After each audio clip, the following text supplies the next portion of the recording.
Lifecycle podcast once again. I'm joined by two friends, Sai Nelaturi of C Infinity and Sohrab, and I can't pronounce his last name, Haghighat. Haghighat of Hestus. Two very exciting startups from the Bay Area. Sai, you want to tell us a little bit about yourself and about C Infinity? Sure. Thanks, Michael, for having me. And so I'm Sai Nelaturi. I run C Infinity. My background is in CAD and digital manufacturing. I got my PhD in the space from University of Wisconsin in 2011.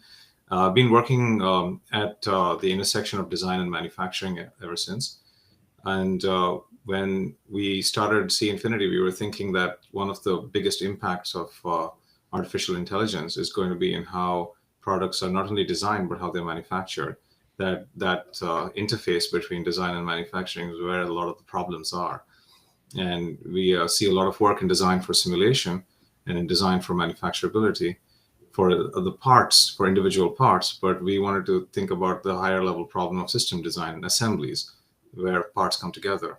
And a lot of time is spent there manually. And at C Infinity, we're building artificial intelligence that can convert your CAD assemblies into production plans to go and transform the design intent into manufacturing execution very quickly using artificial intelligence. And so I like to think of what we're building as a compiler for manufacturing. Nice. I love it. That's super interesting because it's very similar to what Sohrab is doing at Hestus, right? Thank you for having me. Excited to be here. My background is in aerospace engineering, so I've dabbled with many things that do fly or are part of flying vehicles, from landing gears to my previous company was a space launch company. And I agree with many of the things that Sai said, that there's a lot of difficulty in the world of hardware design and hardware manufacturing that I think we should leverage AI. The way we look at this is there are many manual and many repetitive steps that engineers have to do to be able to bring that vision that they could clearly see in their head into digital world, at least at first, and then later on to manufacturing. And those often involves relationship between geometries, or as we know them, constraints, and also size of those geometries, dimensions. And we can do that in 2D, we can do that in 3D. And then Sai wants to basically take what you have built as an assembly and turn it into a production plan or construction plan. We want to do before then that, okay, these are the parts that you have, they need to fit together. For them to fit together, we have specific language, GD&T, but that should carry the intent of the designer. Is it going to be press fit? Is it going to be a loose one? Why is that? And that is a very manual and error-prone work that designers are doing, and we want to be able to automate that for them so they work and focus on the creative part of the design, less so the manual and repetitive aspect, so they can just breeze through it much faster. Really cool. I love it that you guys are attacking a very similar problem, but with two different approaches, but actually not even competitive approaches. They're actually complementary approaches, right? So on this podcast, I like to talk about, well, to get a kind of put my finger on the pulse of what's actually, separating the wheat from the chaff in terms of AI, right? Because there's just so much hype around it. So before you started on the most recent, work you've been doing, like how did you perceive AI? You both have a deeper experience, so you probably were using it before, but before 2023, I mean, before ChatGPT, so that's sort of the question. It's like, what, before you actually started working on this particular product, what was your perception? Did you think this is the new frontier, or maybe it's going to do big, but we'll see what happens? What did you think, Si? Yeah, thanks, Michael. So I was working in AI. I have been working in AI for at least 15 years at this point. So when we were at Park, we were thinking, we were funded by the Department of Defense and DARPA, and they were thinking about how to bring lights out manufacturing, to the US, especially in high mix, low volume manufacturing. And one of the challenges there is to be able to, again, transfer design to manufacturing from an individual part level, right? Like, how do you take a part, a CAD design, and given a set of tools, right? Like, how do you make it, and fixtures, of course. Hard problem that NC programmers spend a lot of time solving. But we were seeing whether AI can actually help us there, like in 2012, 2013, right? And at Park, we had a team that had expertise in geometric reasoning coming from my background, and also in AI planning, right? Like, so we actually built search spaces for manufacturing, and we solved them, right? Like, and we had built a product and it got acquired. But the point I'm making is that AI planning or AI for manufacturing has been something that people have been looking at very closely for a long time, And for me, I think it's a very real application, because you have an enumeration problem, right? Like, whenever you have a problem where you have multiple possibilities, like if you take a part and you try to figure out how to make it, there are many ways of making it, astronomically many ways of making it, in fact. And so trying to figure out the right way of doing it is a problem that requires human input, expertise, as well as the ability to be able to look through all of these combinations and provide very useful feedback. So I think of it as a human-computer partnership, and we've been thinking of it that way since then. But the computer plays an important part of traversing that search space. So search is an classic AI problem, right? Like, and when we solved it, we had confidence that this problem will scale, or the solution will scale to the assembly level. And when ChatGPT came out, and a lot of the research, I suppose, in machine learning came out, I was thinking about it more in the context of how it influences search, right? Like, so less about LLMs as such, right? Like, and more about how search and AI can be solved. And what LLMs are doing, in my mind, is a kind of very, very high level search, right? Like, because if you have a token, you're generating the next token and the next token. How do you decide what is the next token? You've trained a model to be stochastically precise to pick a high probability next token, right? And in a good search algorithm, you're always deciding what is the next action I should take. In Google Maps, for example, you go left, go right. How do you pick that direction?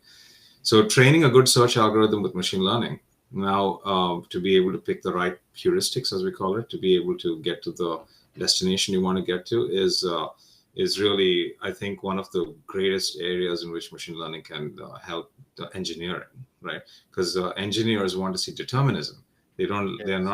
They are not happy with stochasticity, right? Like, they want to see, like, okay, explain yourself to me. Why did you do what you did, right? Like, and determinism and explainability are important AI problems. And I think the mixing the classic AI approaches of search with machine learning is the way to go. And I think it's a very real application for manufacturing. Yeah, very cool. How about you, Sohrab? You were probably using already at SpaceX before, right? So to clarify, I was never at SpaceX. I founded my own rocket company, SpaceRide. But so my first real use of AI was years before my company. So I was an early employee of Cruise Automation, the self-driving car company. I joined the company as employee number 10. And the biggest use case that we had at the time for AI was computer vision. Basically point cloud segmentation, helping with localization, helping with figuring out who's around us, and then using AI to predict how they are going to move around. So the entire perception stack of autonomous vehicle heavily relies on use of AI, primarily computer vision again, but also other types of machine learning are useful to basically build models to predict how people move around. Then less of AI was used back when I was running SpaceRide, mostly because it's a very traditional type of a design approach, and you go design and then build and test and whatnot. But then when we wrapped up SpaceRide after 6 years and resynced with my co-founder Kevin, which him and I got connected many, many years ago at Cruise and worked together, we had that aha moment of what is hurting hardware development. What is making hardware development so much slower than software? And in my mind, there are two things. The process of software development is more straight, as in, yes, there are some iterations, there are some code reviews and changes, but more or less in one or two shots, you get to where you want. Hardware, not so very much. It's very iterative. And part of the reason is because engineers are unaware of things such as manufacturing limitations, such as availability of components, or I don't know, pricing. When you design a part, at the end of the day, there is a question: can we afford building this? Can we afford selling this or not? And if the answer is no, then you have to go back to the drawing board because now you have to cheapen the design. So these are all the reasons iterations happen. But the problem begins when you start these iterations, because the process of mechanical design is very much manual. When you change one constraint, which is how geometries are related, when you change one dimension, it's not just one number that you change. Now you have to go through the entire stack of the design to see this thing that I changed, what else needs to be updated? What else needs to be updated? What else needs to be updated? And one single mistake means that you go manufacture a part comes back and it doesn't fit. Now you're out of your time, you're out of your money. And that is the worst thing that can happen to a hardware company. So that was the moment we realized that there are a lot of relationships to be satisfied. There are a lot of constraints to be satisfied, specs to be validated. And these are done very much manually. And it is repetitive because we go through many iterations. So every iteration, you got to go and check, you got to go and check. And that is exactly what AI is good for, to make sure that these requirements are satisfied. And not only just check against that, but when it sees violation, when it sees parts of the design that are not manufacturable, then warns you and proposes an action. How can I change this to make it manufacturable? But the way we are doing it, that AI proposes and doesn't go rogue and change things, allows the designer to always remain in the driving seat. It allows the designer to battle that hallucination, that the exact problem that Sai said, that, okay, explainability. Why the hell do you want to do this? It proposes, but now you're still in charge to see that, does it make sense? And if it makes sense, single click. You do 100 clicks worth of action, you know it is correct, you know all relationships are preserved. So that's how we came to the approach that we are taking. Exciting.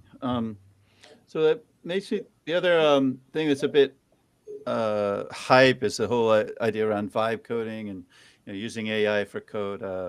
I'm sure that both of you both used a lot of AI, and I mean because of Cursor and well, actually last year was more of these plugins like AI Genie and stuff that were inside Visual Code. So how are you guys? How has AI changed the way you develop code? Because you're both programmers. What's that change look like, Sohrab, in terms of just development? I mean, I primarily use ChatGPT, so I don't use a co-pilot that is integrated in my IDE. I don't use Cursor very much, so I primarily use ChatGPT. Part of the reason is I do like to be in control, as I mentioned. I do like to be the one who is deciding how the software is being developed, the path that I'm taking. But I heavily use ChatGPT to check syntax. There are a lot of basic nuances and syntaxes that I don't remember off the top of my head. And in the past, it used to be, okay, Google search, try to find it, like someone talked about it in Stack Overflow, and spend 5 minutes to find a relevant post. Now I don't need to do that anymore. It's just one prompt to check, okay, what is wrong with this syntax? And boom, that is what's wrong with that syntax. And then I go back to my ID and start developing. So it's definitely been helping me, but I don't use AI in a sense of vibe coding. I am not a believer per se in vibe coding. How about you, Sai? Interesting. So basically, the way I do it is, um, I use multiple models. I use Cursor and I use integrated AI models inside Cursor. And the way I look at it is like, when I ask one of these models a question, I don't immediately ask it to write code for me. I ask it to help me think through the problem, right? Like to see if we can arrive at a spec together, right? Okay. And so, for example, I mean, if you're solving a mechanics problem where you're trying to understand, how do I figure out the forces that are in equilibrium? Just a question, just a simple example to throw out there. If the AI can tell me I'm going to use, basically solid mechanics to be able to figure out how to do it, write the equations. These are the equations I'm going to work through, and I'm going to implement this. And then I'm like, okay, that's fine. And then let's see the code, right? Like, and write a test and see how it works out. So I basically want to first evaluate properties. Like how I write, how I do work in general is to see, can I build a black box that gives me the input and outputs that I need, that I expect, before I instrument that black box, right? And if I can get confidence that like it gives me that, and it usually writes some basic code to be able to give me that level of visibility. And then I go into the code and start instrumenting it, line by line. Because if I can't get the output that I want, then what's the point of even trying, right? Like, so I go hierarchically that way, right? Like, and when I play models against each other and ask them to review each other's work, right? Like, so I can quickly, converge to a solution. So it definitely helps me, and especially in some fairly advanced applications, involving, say, computational geometry and things like that on the GPU, for example. Doing the kind of index arithmetic that you need to do on a GPU is manually very, very painful and slow, but the AI can come up with solutions pretty quickly. So we use it quite a bit in C Infinity, but we're always very careful to check that the output is something that we can trust, to Saurabh's point. Very cool. Very interesting. Both two very different approaches, and yet, so like when the person's using C Infinity or Hestus, is there I suppose there's both AI on the surface where they're actually using it, and there's probably some AI under the covers where they can't see. Where have you actually applied AI in the solution as it exists today? I can take it. So the way we crafted our solution is that, how often if someone asks you, hey, Michael, you've been doing this such and such, stop doing what you have been doing for 40 years. Do it my way. What is the answer? I can tell you the answer is middle finger. Go fuck yourself. Who are you telling me how to do my business? So that's what we realized, that we have to meet the engineers where they are. Where they are, right. Work. Where are they? In CAD. What are they accustomed to? CAD UI. So, okay, let us build a system. Let us build a software that communicates with them in the same UI that they are used to, they're accustomed to, and they understand. Now, what do? We basically look at what they're doing, predict ahead what are the steps that they can be doing, exactly that search concept that Sai brought it up. There are different paths that you can take. And then try to even refine the prediction. What is the most likely action that this designer, this engineer is going to take for their next step? And propose that in a graphical overlay with icons that they are used to, that, okay, this is what I'm proposing to do. And if you agree, press enter and move on. And if you don't agree, just draw whatever the hell you want to draw, and it goes away as if it never existed. So AI is the part that predicts what are the options, ranks the options, and over time, within the session, learns from your selections, learns from your actions, tries to figure out what are the areas that you need more help and what are the areas you seem to be fine on your own, to refine that proposal, to refine that best action that is going to go next. So AI for us is all under the hood. I don't change how you work visually. I don't change how you basically Right. interact with that, because I think that is I don't know. I think it's fool's errand trying to change engineers who have been doing things the same way for 20 or 30 years. It's probably not going to happen. Interesting. So, Sai, you had the same approach, or you have a completely different way of doing it? I really like what Saurabh was saying. So we think similarly at C Infinity. The way I go to my customers and try to, help them is to say, let me meet you where you're at today, okay, and but let me also try to show you where you could be, and let me take you there. You know, Right. and so when we talk about AI, everybody wants to understand AI and see what they can do with it. And interestingly, like a lot of the large corporations that we speak to, they have a mandate to go and pursue artificial Yeah, of course. intelligence, right?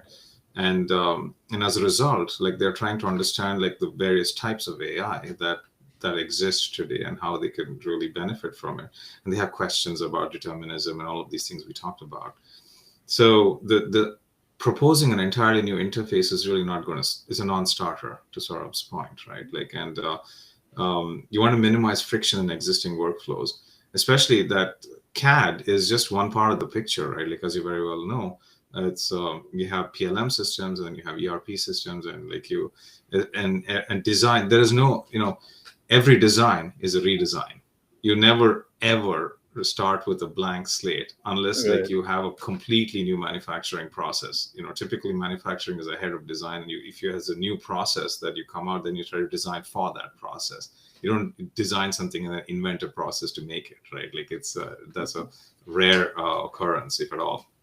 So my point is, because there's all of this redesign, and all of it is connected and stored in PLM systems, you have to be able to harmonize CAD, PLM, and all of these things. So there's an integration layer that has to be like something that the customer is convinced by, right? And that you can actually get all that information together. And then under the hood, you want to be able to show powerful time-saving, capabilities, right? Like where the AI is really doing the things that people expect to do, or do, manual work, for example. In our case, it's more like planning and documentation. So, right, like, so if people are trying to figure out how to assemble a product, then they're thinking about, okay, I've done it this way in this factory before, so I want to reuse all of these components, but here are some new parts for this new ECN, this new revision that came through. How do I fit it in, right? Like, and they have to explore a bunch of configurations, for different products and figure out how to do it right. So that takes time. Now, if you could do all of that, retrieval, search, and generation of instructions and plans very quickly, the user can interact with and then okay it. That's a huge time saver. It's a $50 million Huge. year-over-year problem for large OEMs, right? So that's how we see the benefits of AI directly in terms of operational efficiency, as opposed to some futuristic evaluation of new design concepts with a new interface. We like to get there. I mean, our mission statement is to design the designer, but we want to go there from meeting people where they're at today. Makes me wonder also about the models. Are you guys training your own models that then understand precisely? In your case, it's has Sohrab more the design for manufacturing, like maybe I'm saying it wrong, but maybe there's an agent and it really understands, these kinds of holes and this kind of material creates this kind of stress or whatever. And Sai, it's more the contact surfaces, right? When you're doing the assemblies that you're working on. Have you guys, are you training your own models, or are you just inside your software, or are you leaning on the open source or the Olama versions of them? And I'm sorry, a sub question is like, if a user puts in a prompt, does that also go in, or is that like a separate? There's like you're training on predictive responses. Like the last time the user said this, he wanted this next, but I'm not going to believe everything he says because something he said in this thing may be false, and I've got this other knowledge base which has the objective truth around the design. Sorry, I didn't want to interrupt, but I wanted to make sure we. No, of course. So For us, we do design our own model. It's a completely brand new model built from ground up. With one purpose, to help mechanical design from the basic beginning of sketching, then later on to 3D, later on to basically assemblies in GD&T, and then throughout every step have manufacturing in mind. The reason we are doing that is because by focusing on building a custom model that is really trained at being good and accurate at these problems, we can have a very small, very nimble model that is fast to run, but we don't basically rely on the other parts or we don't need the other parts of these LLMs that we don't use. We are not building general smartness. We are building intelligence specifically for one very specific niche application. And that's why we are doing it. The other reason we are doing that, there's a lot of, as I'm sure Sai also has experienced this, there's a lot of spatial reasoning, geometrical reasoning and understanding that is required to do what we do. And LLMs are not trained for that in particular. And when people put them into test, a lot of time LLMs were not trained for certain things and happen to be good at it. Geometrical reasoning, spatial understanding was not one of those things. One of the recent comparisons that I've seen, someone showed pictures of different rooms to different LLMs and asked them to, now seeing this, put together a blueprint. At best, it performed at random, far worse than how a human does. And I'm sure you can train a tiny model that is specifically designed to solve that problem, and it can excel. That's why we are building a custom model. It also has its other advantages that, for example, the inference cost is going to be not a problem. A lot of these companies who are wrappers around ChatGPT or Anthropic or whatnot are bleeding cash with every API call. And so you're at the mercy of them. So that also solves that part of the problem from basically having an awesome margin. But the main reason is we want a model to do a specific thing and do that really well.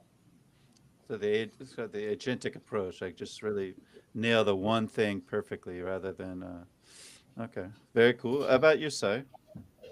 Yeah, I mean, we are building our own models as well, right? Like, so our models are, as I was saying earlier, a mixture of search and machine learning. So we call them neuro-symbolic, right? And because it's a mixture of the neural parts of machine learning and the symbolic architectures you have in traditional AI.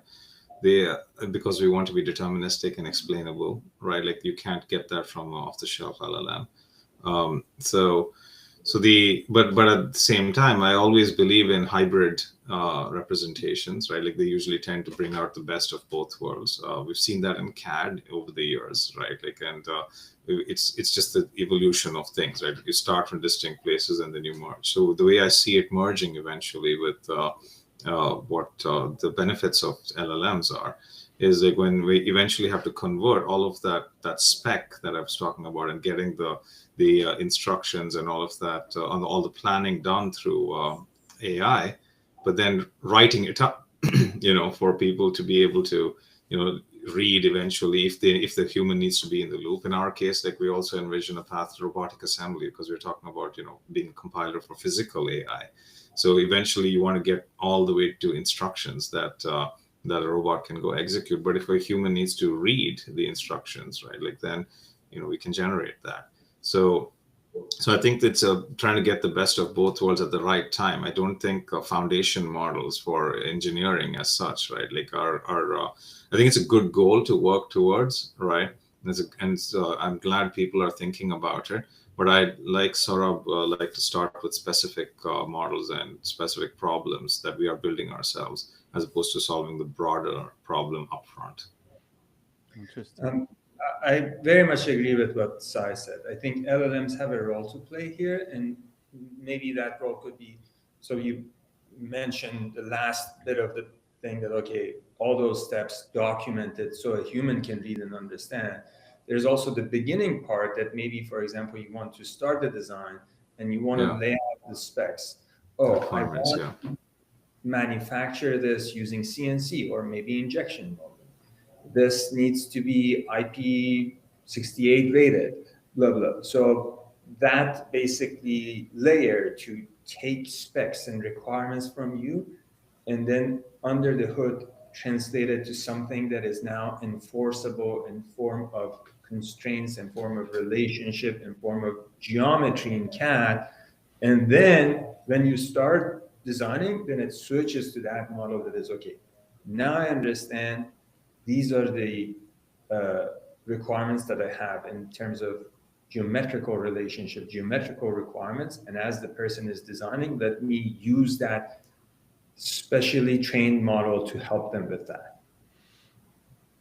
So I'm thinking too, like, it's interesting because I saw a post today from a woman named Leslie Gao, who was talking almost like it sounded like I was reading myself because she's talking about the history of CAD kernels and why we haven't had a Chat GPT in the CAD world, right? We haven't come up with that. And she was talking, and it's true. There's a lack of fluency in terms of geometry, right? By the LMs are trained on Reddit. They're not trained on CATIA and Pro-E and Creo and that stuff. So do you guys see, like, you know, how does, what's the roadmap for that? Like, I talked to Leo AI, I talked to Maurer of Leo AI yesterday. You know, he's been in the news because he got a big raise over the summer, and he actually built a lot. He called it an LMM, a large mechanical model. So he tried to put all this knowledge about mechanical engineering directly in, so that his LLM understands the best practices and stuff. Is that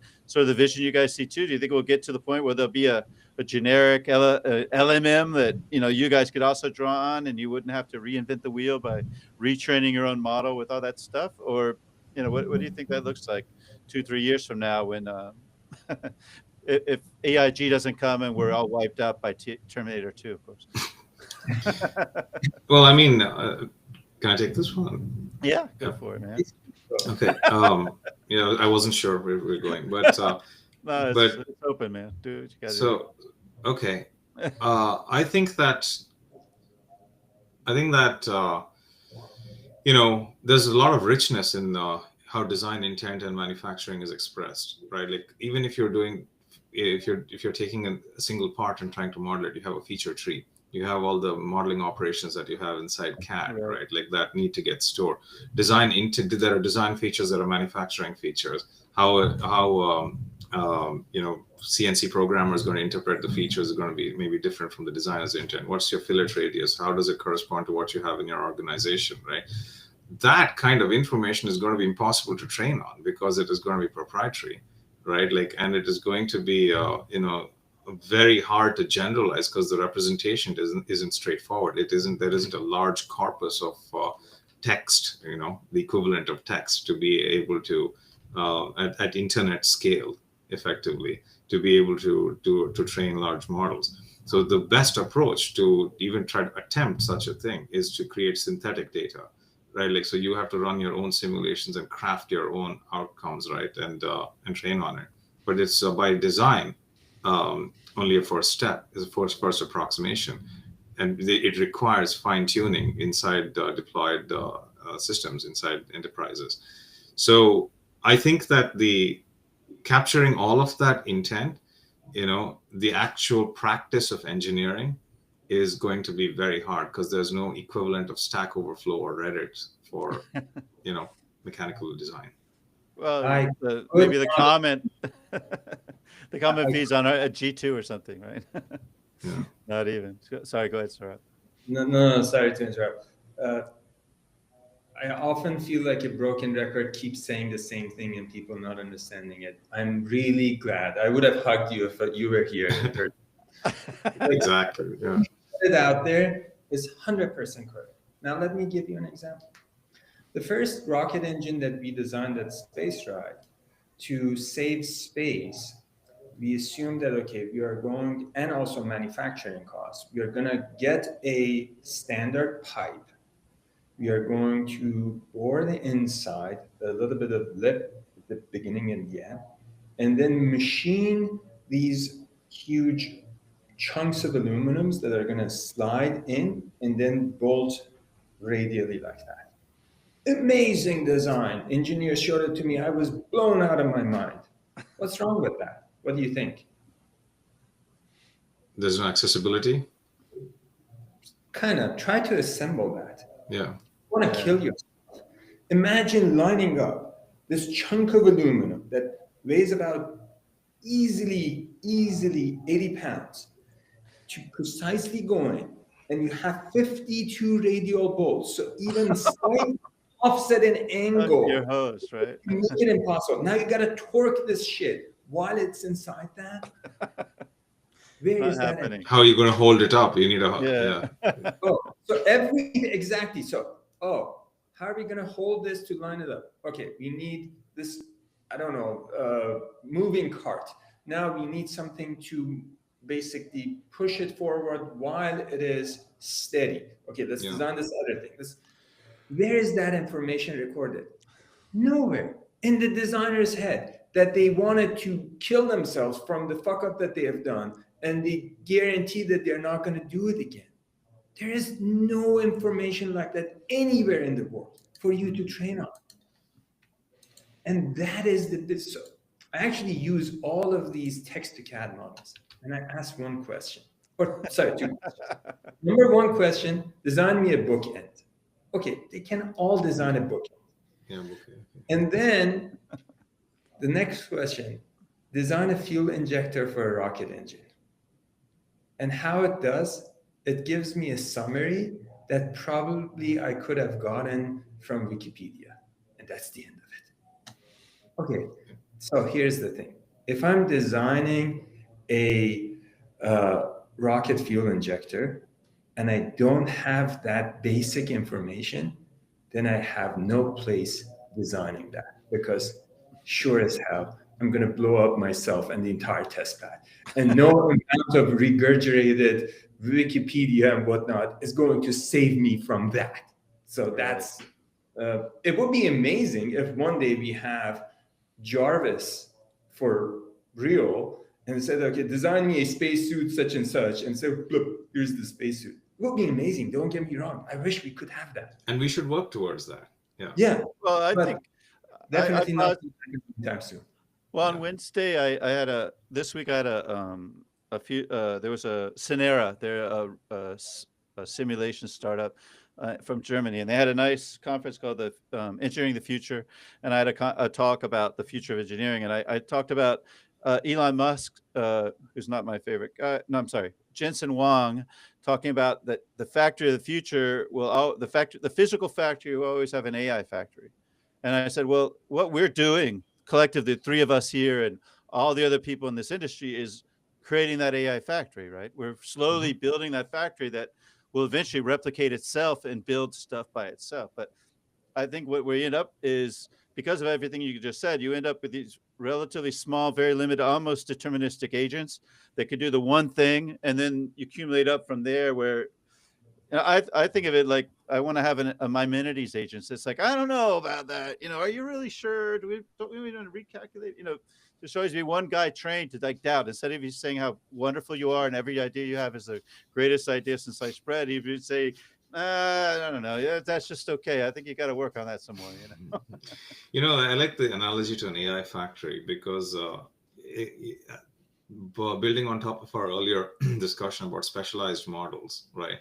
Just like in a factory, in an assembly factory, you have specialized cells, to do very, specific activities, because you're either like, you need the right tools, the right fixtures, and you need to have the robotic systems, the gantries and all of that to be able to do things. You can't just instrument and, reconfigure a factory at will.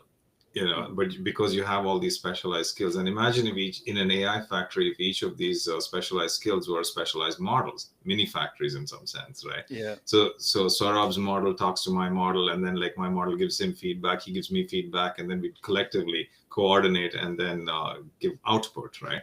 That is, an agentic view of an AI factory that potentially can actually be successful. right? Like, and I think that, but the building process is bottom up. You can't start from saying I'm going to build a factory. You're going to say I'm going to build the specialized things and then put them together in a way that they can actually talk to each other. Interoperability becomes a big part of it too, of course. I think one of the things, to Sai's point, uh, you need to understand how things are done. So there is this interview that Gary Tan of Y Combinator has had recently, and he said, you need to have deep empathy for how the user of what you are developing for does things. If you have no understanding of how they go about their way on a daily basis, how are you going to make their lives easier? Yeah. If yeah, LLMs, chat GPTs of the world, these models that you can basically communicate and they generate videos and images and whatnot, they're cool. No argument about that. I mean, I use it with my son to generate funny graphics every day, just and to laugh at it. But the question is that the problem that that mechanical engineer has? Is that the problem that technician at the factory on the factory floor experiences? Or is it a different thing that they need help with?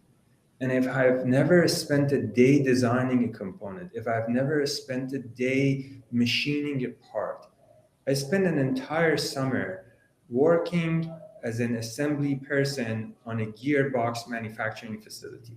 My job for example, one day was to literally bang in this shit in, and then the next day move to another location. If you've never experienced that, Yeah. how are you going to develop a solution to help that person? Great point. And I think makes me. I'm going to try to come up with remember a question I have for the end because I think I got a good one. If we look at then the customers of C Infinity and Hestus, like I always think of digital maturity as being a sort of a spectrum from one being they're still using email and Excel to do most of their collaboration to 5 where we're talking about the AI factory. It's all completely agentic and adaptive. And nobody really is at 5, right? If we're honest, I mean, everybody's somewhere between 1 and 2, or maybe 2.5. Probably not very many at 3. But maybe that's maybe my perception of the world. You guys are in California. Everything's much more beautiful and shiny and stuff. What's your perception? Obviously, you don't name the names of the customers, but when you're going to your customers, do you get an idea of where they are on this maturity, with or without AI? Right? The AI obviously is that 4 or 5, but where the customers before you come in, where are they? And then when you guys put in these awesome solutions, is there sort of an aha moment where the customer's like, well, we actually fixed data governance. We didn't have the data siloed across each department, and the MEs actually talked to the guys in simulation and manufacturing, and there's a little bit more people talking to each other. Maybe things would be better. Anyway, so I'll let you guys answer that one a little. Take your time. I think that when we go to customers, from my perspective, we lead with the problem that needs to be solved. AI is a solution, right? Like, or an approach to solve a problem. If it's iterations, like Sohrab said, right? Or if it is just a pain of doing, day-to-day process planning, design for manufacturing checks and all of that. That's a problem, right? Like that people have on a day-to-day basis, talking about empathy with your users, right? And when you lead with a problem and say, we can help you solve this problem faster because AI gives us some capabilities to do it, the reception is just a little better, than saying, let me give you some AI, right? And are you ready for it? So if, and that's one part of it. So leading with the problem is crucial, and an understanding of the problem. Like we were talking about how it all connects with PLM, and CAD together. That's critical. But the customers that we've spoken to, as I was saying earlier, they have a mandate for AI, and they want to see how it can help. But do you get a So feeling they're where they are receptive. today? Do you know, like, are So they there's a spectrum. There's a spectrum. Okay. I've seen in top enterprises that there are some really visionary people who are pushing forward with custom built language models or custom fine tuned models, and Mm. really, creating an agenda and a roadmap for how they want, and a vision that they can execute for AI. So I've seen that. And I've seen people also saying like, I don't know what to do with this necessarily. Everything is scattered in terms of how I organize my work. Can you help me solve this very, very, very specific problem? Right? Like without talking about the vision as such. So there's a spectrum, but there are people, I think, who are at one end who are thinking like, I think this is going to be a game changer, and I have an understanding of how it affects my enterprise, and I have a plan for it. And there are the folks who are trying to get onto it. Like it's as you would expect, I think. What about in your experience, Saurabh? So I guess you can say the typical mechanical engineer is probably a little bit higher than one or two, because they have to use a lot of digital tools for design, for simulation, to be able to do the routine job that they do. So they're a little bit more advanced than email, even without the new world of AI. But I've seen similar things as Sai mentioned. So there are some enterprises, and it's mostly enterprises that have AI policy.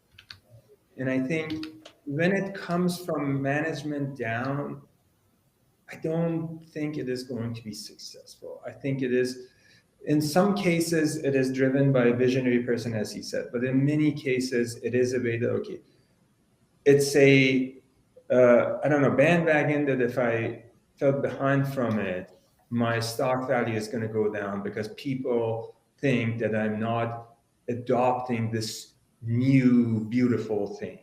Like I heard this a while ago, was Bumble CEO was saying that, oh, in the future, AI would have a role, and like the AI of this person and AI of that person will talk and see if, like, we are talking about one of the most basic human connections, and we want to use AI for that. Why? So the way I look at it is exactly as Sai said. Users have issues. Users have problems. What is the problem? You ask them, oh, I have to do this thing. It's repetitive, it's time consuming, it's not creative. I don't enjoy doing that. I wish there was some solution that would automate it for me. To them, it doesn't matter if it is AI, if it is a genie in a bottle, or if, I don't know, it's just whatever debate. Maybe you hire someone and put it in a dungeon and they do the work for you. As long as they don't have to do that work and it happens correctly and efficiently, they're satisfied with it. And that's exactly, I think, how we should look at AI. What are the problems? Can they be solved by AI? I claim there are problems that cannot be solved by AI. The fact that someone needs to find a companion, I don't think that's a problem for AI. There's a lot of chemistry nonsense involved that I don't think AI is designed for that. But here's the thing. There's a lot of repetitive steps in assigning constraints and dimensions and whatnot, and that's something that is trainable and there's data for it. Yes, AI is good for that. So let's use it to solve this part of the problem, for them to have more time for stuff that they can do well. That's my approach. I want to say there are around three. They are very receptive to solutions when you approach it like that. Tell me what your issue is. Let me show you a solution. And if you like the solution, you can adopt it. But when they, the customers, when they're using Hestus or C Infinity, do they have that feeling like, oh wow, if I was better at doing data governance, if I was better at collaborating between departments, or is it sort of just a slow ripple effect? It's just part of the whole slow march towards towards progress. I mean, go ahead, Saurabh.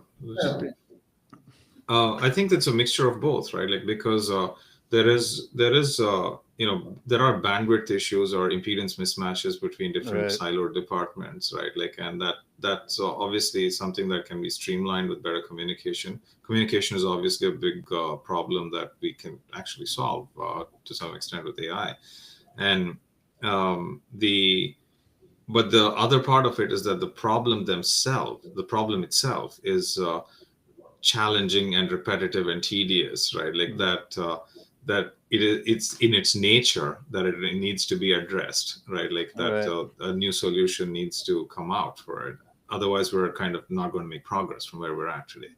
So it's data governance and data harmonization are enterprise level important problems, I think, that needs to be solved, because that obviously creates friction in efficiency.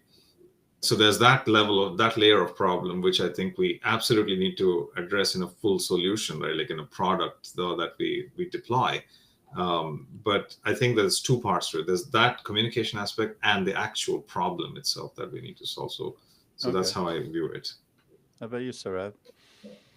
So, I mean, the nature of tools that we have right now is that it is integrated within CAD. So when they leave the CAD right now, we don't work with that. So that's obviously an area, data governance, that we don't get involved. And because we don't take the data out of CAD or have it imported into CAD, we don't have to necessarily deal with that issue right now. But as we go into later on design for manufacturing and other aspects, obviously being able to seamlessly hand off from one software, say CAD, to another, would be extremely valuable. I mean, even today, for example, when people design and then they go analyze and say you design in, I don't know, Fusion, SolidWorks, whatever, and then you want to go to ANSYS to, for example, do analysis. There's a lot of model cleanup and steps or to go to Gibbs Cam or Mastercam to actually manufacture. That's another set of items. There's definitely room for improvement there to say, okay, here's your model, whatever that is, and you want to take it to ANSYS, you want to take it to any other analysis tool, maybe you use Console or whatever, let me help you with that. I think that is definitely an area that is prime for improvement, and people would appreciate and be open to a solution. This is not an area that we are currently focused on. It's definitely something that we would be looking to, but not an immediate thing. And that's why we haven't had any data governance issues up until now. There was one question from Uzair asking, what's the craziest thing you saw AI do in MCAD? I'm not sure how to answer that one. And then he also said your thoughts, if you had any thoughts on Autodesk releasing their own foundational model for Revit and Fusion. I hadn't even seen that they had done that for Revit. I've seen it for Fusion from AU. So there are two things that I can say.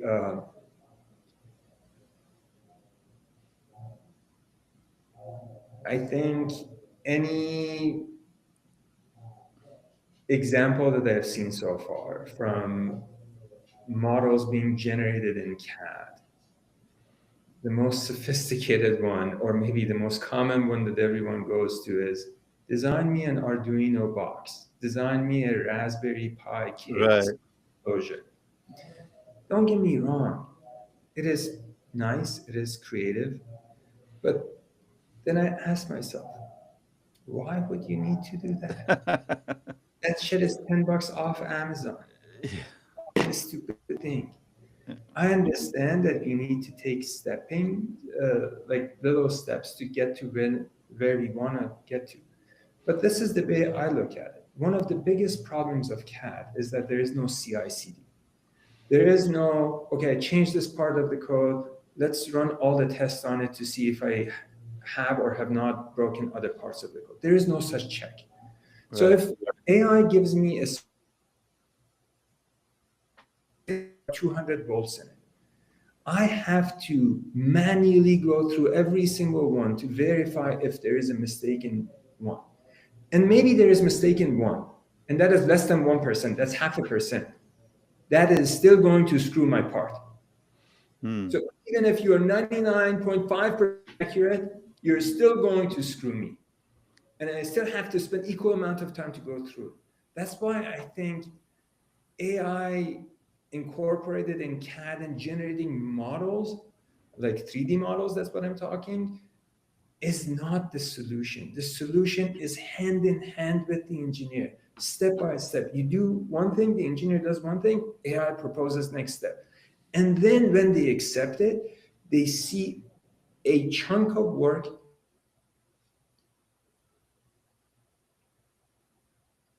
accessible, that they can see that, okay, in a fraction of a second and maybe a few seconds, that yes, that is good, accepted, approved, let's proceed, let's move on, let's move on. So it doesn't do quickly the work for you, but now you have to spend equal amount of time that you would have done designing it, reviewing it. How good does it make it? Okay. We're almost at the top of the hour. I had one other question, and it's more for the maybe some of the younger listeners we might have. Like, there's a lot of AI generated anxiety over, is AI going to take our jobs? I think from what both you guys said already, the answer is no way, because there's always going to be some human stuff. But if you were to address the people that are studying engineering and they're going to go into the job market and are thinking, what do I need to focus on? Because I get this question actually through LinkedIn, because people read my posts and they're like, how do I, what do I do?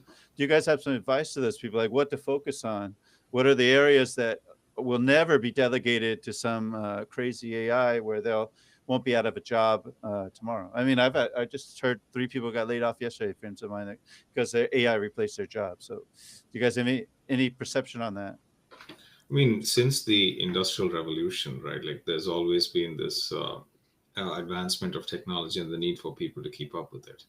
Yeah. And whether it is computer programming or the internet or whatever, right, like major paradigm shifts that have happened over time, we've had the same conversation, right? Like, and we adapt, we survive, and we evolve, right? Like, and so I think that it's about learning skills and thinking about how you do work. I mean, like, when Wikipedia came out, people stopped going to the library as much, right? And so, when you actually have a new way of organizing your information, or with Google, right? Like, you start changing the way you think and changing the way you work. Now, what we have is a new set of tools, basically, and that's going to influence the way we're going to think and work. If we think about it that way as a skill that we need to learn, I think it's easier to sort of manage it and adapt to it.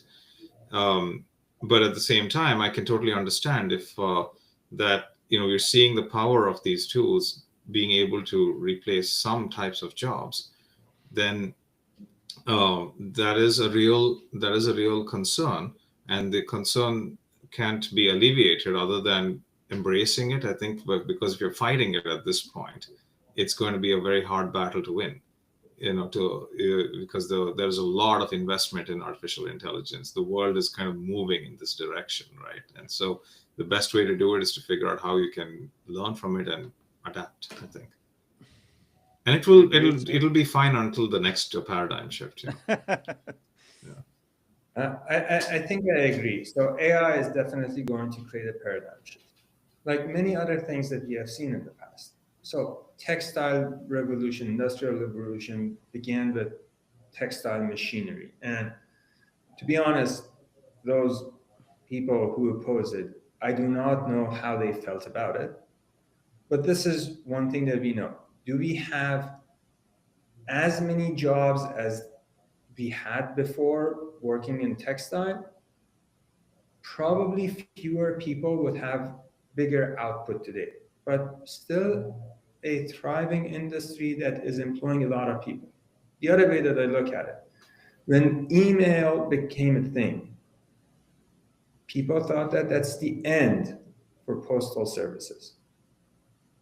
The same technology brought us Amazon and online shopping. And I claim that delivery services are having a prime of their time, like packages after packages being delivered to apartments and houses and whatnot. So yes, there is going to be disruption. Yes, there are going to be some changes in how we do things. And some jobs might reduce in number, but then we are going to introduce other jobs because of it. Or that's what I think. That's great. I like that. And I appreciate you guys both. It was really insightful, very helpful. I hope you guys had a good time too. It was a wonderful conversation. Thank you, Michael. Nice to speak with you, Sohrab. Same. I mean, I'm glad that because of this, Sai and I got to know each other, and I'm definitely gonna have a coffee or whatever. Exactly.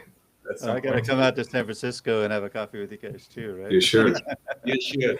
Or we come to Paris, right? Yeah, there you go. When I do my famous startup conference, you guys will be stars of that.